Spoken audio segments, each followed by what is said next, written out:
Եղեգնաձորում չկա աշխատանք,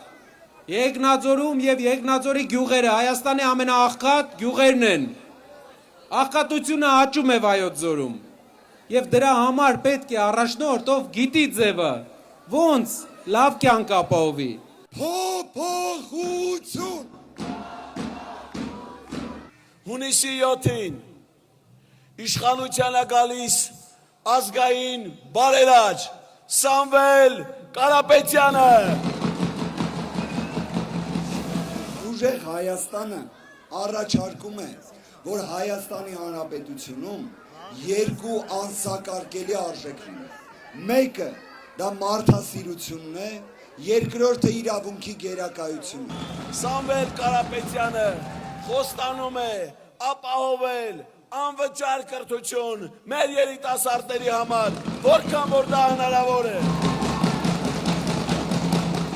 Բոլորս իրար հետ փոխենք Հայաստանի այս խեղճ վիճակը, որ ունենանք նորմալ ուժեղ երկիր, ուժեղ առաջնորդով, որ լավ ապրի մեր ազգը։